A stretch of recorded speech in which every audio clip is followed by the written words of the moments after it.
we are going to go through our final flow, and this flow can be combined with part 1, part 2, and part 3. And then you can mix and match and create your own flows, or just keep it very simple and do these flows. So they will enhance your performance in all that you do, plus it'll help to keep your stress levels down, decrease the tension, prepare you for your next workout, and prevent injury. So Mark's gonna start facing away. Yeah, sometimes this can be a little tricky. So I sit on the bottom base of the glide board. 1 foot out, 1 foot is gonna go right where the base is here. And I just push myself out so I can get both feet on and extend my legs. Perfect. So remember, you have to adjust that according to your flexibility. So now as he reaches up, he really elongates through the side muscles. He's using your breath. Are you breathing? Yes, I think. I have to remind him. So he folds forward, he lengthens through, he lets his chin tuck towards his chest, pulling his navel away from his thighs, and then he can just move the glide board in and out to kind of relax the spine, kind of open it up. Each time, just take that breath. Allow the breath to move you more every time that you move that glide board. And then right from here, the next move, he takes it into a figure 4 stretch. So the leg comes across. And again, he can hold on to one arm, opposite arm onto the glide board for stability, other hand onto the same knee. And he just moves the glide board in and out. I think this is such a nice piece right here. Right? It helps. Yeah, the deeper the glide board goes down, the deeper the stretch. So I can definitely feel that, and I can kind of monitor, how far I want to take the stretch. So it's nice to have the glide board and the maneuverability that it has. Right, and just make sure that your heel is pressed into the bottom so that you don't slip off. That's why I think that's a very important piece. So now right from here, he's taking that same leg to the outside of the glide board, and he's just going to lift up through the spine as he rotates out and around, looking towards the back vertical column.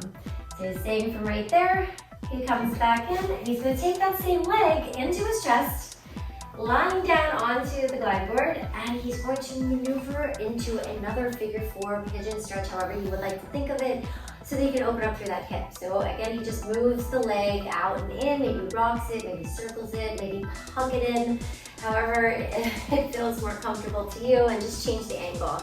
He'll bring the leg back down, so both legs are there, a big sit up, his arms reach up, and guess what?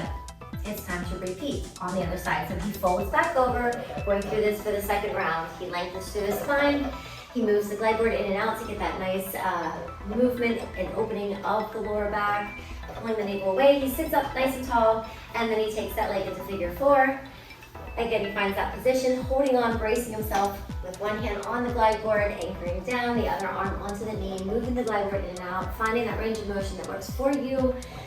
And each time you do this, obviously it's going to get a little bit more into the stretch, so you really want to use that glide board to help accommodate you. The foot goes to the floor, and he takes it into the other move where we sit up and twist. So as he does this, he's lifting up the spine even more, opening up through the vertebra, rotating around it.